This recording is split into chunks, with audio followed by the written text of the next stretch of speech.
Hey guys, welcome back to Mo's Game Table. Today we're going to take a look inside The Long Road, World War III with a paranormal twist. This is a game designed by Mark Walker and published by Flying Pig Games. If you're familiar with the Platoon Commander series from Flying Pig that Mark does, then this is going to be something you'll be very familiar with. Although it's going to be a different twist, as it says here, paranormal twist. This is going to be World War III with the addition of werewolves, vampires, zombies, witches. Yeah, definitely a different take. And it sounds like it's going to be a lot of fun. That cover alone right there just sets the tone for the game and makes me want to jump right into it. So let's take a look at the back of the box and see what this game's all about. Tank and Cannon, Fang and Claw. The Long Road is a simulation of platoon-level combat during World War III. Using the Platoon Commander Deluxe system, you'll lead platoons of powerful Abrams tanks, tow missile launchers, T-80 tanks, BMP-2 infantry fighting vehicles, infantry and Spetsnaz in fierce, swirling battles. Fresh to the Platoon Commander Deluxe system are heroes, champions, and commanders, individuals that can turn the tide of battle. Also new are rules for overruns, engineers, elite soldiers such as Soviet Spetsnaz, paradrops, helicopters, advanced targeting, the confusion of civilians and armed mobs, anti-tank guided missiles and their nemesis multispectral smoke, and opportunity fire, critical hits, and smoking wrecks. The list is long, but the game is totally accessible. As the player's aide said, Platoon Commander is a system that almost plays itself. But this is a game with a twist, a paranormal twist. As gamers play through the 16 scenario campaign, a darker evil than either Soviet or American could imagine is revealed.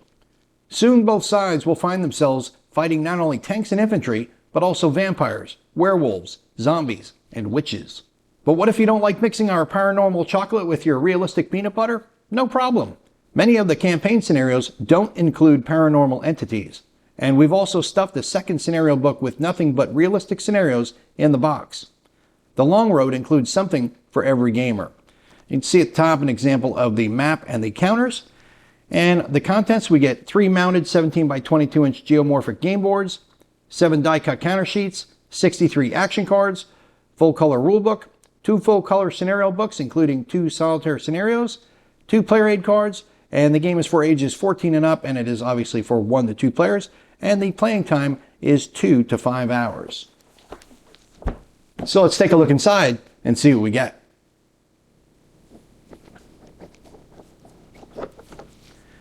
All right, we got our pack of dice, several decks of cards, our rule book, the campaign book, the tactics book, player aid cards, counter sheets, and our mounted maps. So let's set up the maps and take a closer look at the game. And here's a look at the mounted maps that come with the game. We've got map A, map B, and map C. These are geomorphic maps and they're going to blend together real smooth, just like we see with map A and B. And love the varied terrain, love the graphics on it, and love those big giant hexes because it's going to match those big giant counters. Because if you're familiar with Mark Walker's games, just name him Go Big or Go Home, because all of his stuff is supersized and it's great, especially for us older guys who may have some difficulty reading those counters. So it's fantastic to have that, and also allows the art to really stand out on the map. So beautiful looking maps. Can't wait to get this on the table. And we'll take a look at the player aids that come with the game. First one is the turn record track, where you'll keep track of all your turns in the game. And at the bottom, we have the sequence of play and the initiative space for your initiative marker. On the next sheet, we have the fire results table, the range color explanation, and the close assault table. And on the back, we have the terrain effects chart, which lists out the different types of terrain, graphical example of each, whether it's blocking or not, including the notes at the bottom explaining that, the movement cost for leg and AFE, and then the column shifts for leg and AFE for both fire combat and close assault. Next, we'll take a look at a few examples of the action cards that come with the game. There are 5 different sets. We start off with the basic set, which covers actions for both NATO and the Warsaw Pact. Then we have the Lycans, the zombies, the witches, and the vampires. The zombies and the witches only have one action per card. The vampires and the lycans have two options that can be used depending on the situation. Like, for example, close assault, you use bloodsucker for the vampire. For fire and movement, you have an option at the top. For the lycans, you have rally and then an any action at the bottom. Another little note here, I like this on the zombie. It says, Sharp just bit the Sarge. So the first thing, of course, I think of is Kev Sharp, my buddy from the big board, who's on Whiskey Charlie with me. And those Aussies, they'll eat anything, including human flesh. So be careful of those guys. One of the key aspects of the long road are the legends. We have heroes, commanders, and champions. We'll take a closer look at the heroes and commanders when we look at the counter sheets, but right now we're going to concentrate on the champions, and you see their ability cards in front of you. The champions are the strongest units in the game. They have a morale of 5, they don't disrupt, they don't exert a Zoc, nor are they affected by Zocs. They have no stacking value, although only one champion can be in a hex at a time. They each have unique abilities, which are listed out on the cards on the left-hand side. And then at the bottom, you see their hit points. And you're going to be tracking those hit points. And then once you get to the midpoint, you flip it. And then when you get to the end, the unit is eliminated from the game. So you can see they're going to be very powerful entities in any of the scenarios that they're in.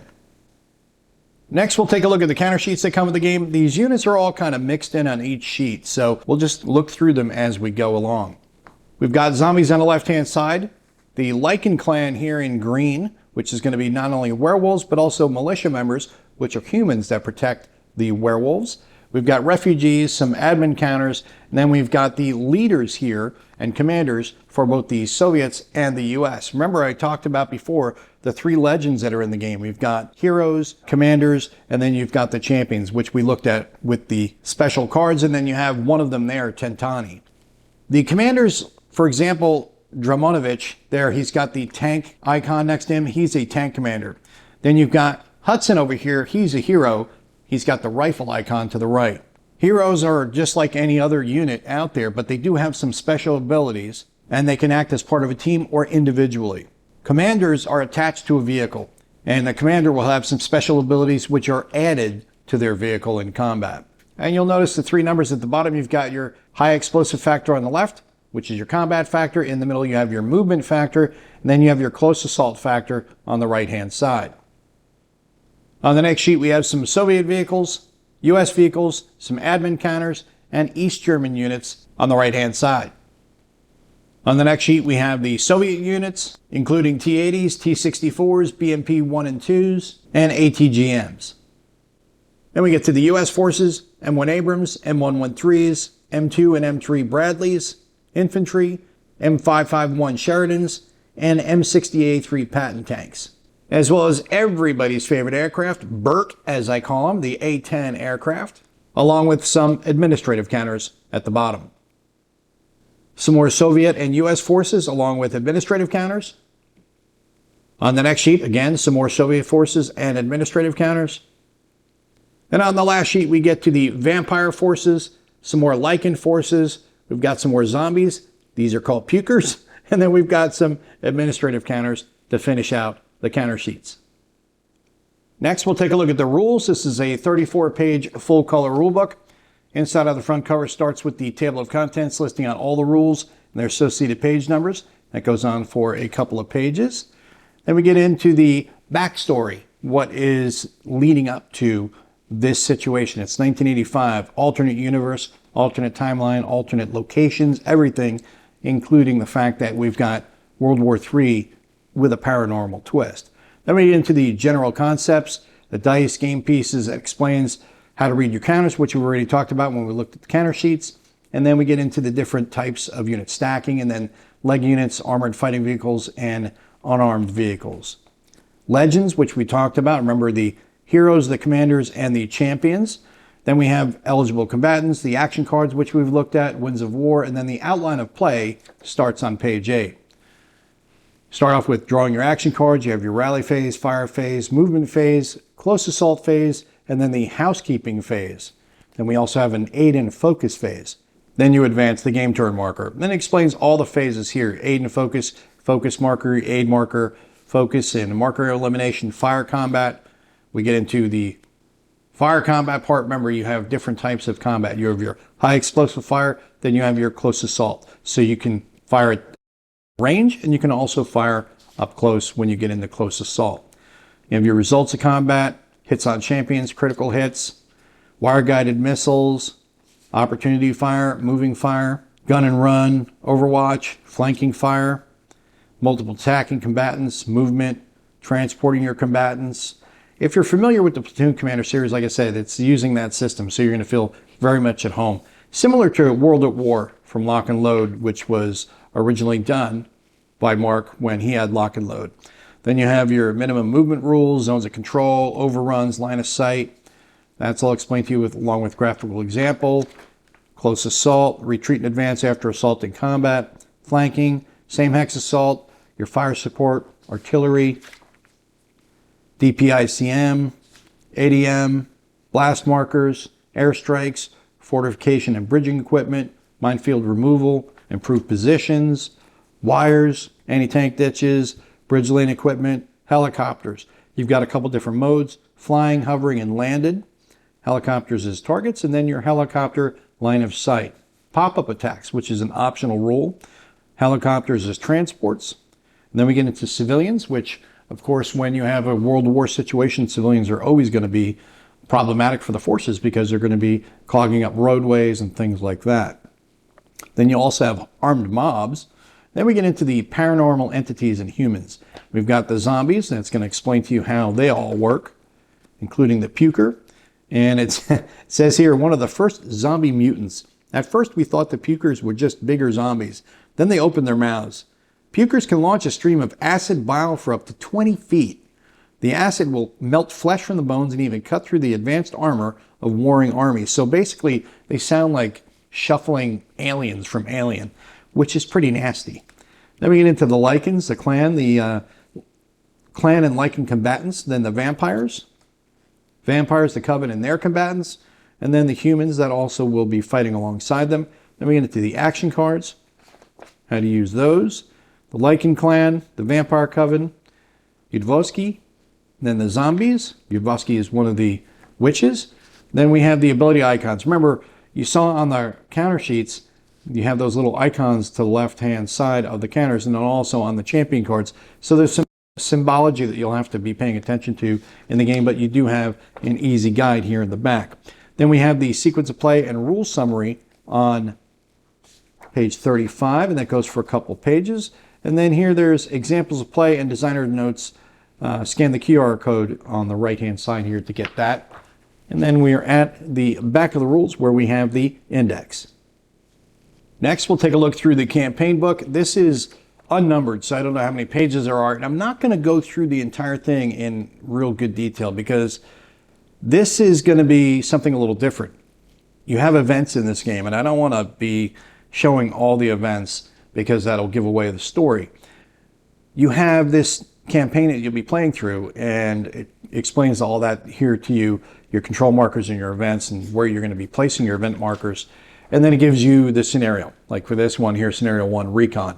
It gives you a little bit of backstory here, tells you the map that you're going to use, the victory condition for both Soviets and Americans, and then any of the special scenario rules, how many turns there are, the action cards, the aftermath, and then that's where you're going to have this continued story. So I'm just going to flip through real quick so you can see there are a lot of, there's a lot of text for these. I think there's 16 scenarios here in this campaign. And like I said, I don't want to stop very long because I don't want anybody ruining the story for themselves. So we go all the way here to the end. We're at 17, the grand finale. So I was wrong. It's 17 scenarios here, and that will give you the end of the campaign. But it's almost kind of like an RPG in a way because they have the events. So you're going to see things unfold as you go through the story. So like I said, I didn't want to stick around too much on that book because I don't want to ruin it for anybody.